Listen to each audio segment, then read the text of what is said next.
Qida Təhlükəsizliyi Agentliyinin kollegiyasının qərarına əsasən ölkə ərazisində fəaliyyət göstərən heyvan satışı bazarlarının baytarlıq sanitariya tələblərinə uyğunlaşdırılması istiqamətində ardıcıl tədbirlər davam edir. Artıq İmişli və Beyləqan rayonlarında yerləşən heyvan bazarlarında da biotəhlükəsizlik və müasir standartlara uyğun yenidən qurma və abadlaşdırma işləri aparılıb. Belə ki, bazarın giriş-çıxış qapısında dez baryerlər quraşdırılıb, baytarlıq nəzarəti zamanı xəstəlik əlamətləri aşkar edilən heyvanların digər heyvanlardan təcrid olunaraq saxlanılması məqsədi ilə xüsusi izolyatorlar tikilib. Bazar ərazisi asfaltlanıb, heyvanların rahat və təhlükəsiz hərəkəti üçün rampalar və çardaqlar quraşdırılıb. Eyni zamanda baytar həkimin nəzarəti üçün məntəqə tikilib.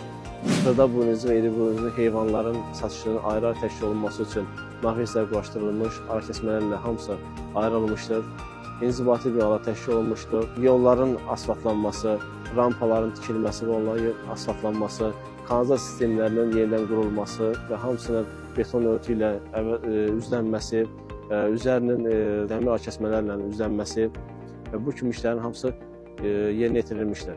Müasir tələblərə uyğun şəkildə yenidən qurulan Beyləqan heyvan satışı bazarında da infrastruktur işləri təsdiqlənmiş layihəyə uyğun həyata keçirilib. Biz Qida Təhlükəsizliyi Agentliyinin 50 nömrəli qərarını qoyduq, bütün tələbləri yerinə yetirmişik. Giriş hissədə dezə bariyerlər quraşdırılıb, asfalt örtüyü çəkilib, iri və xırda buynuz heyvanların satış pavilyonları düzəlib, dəmir ara kəsmələrlə təmin olunub, son tamamlama işlərimizi görürük.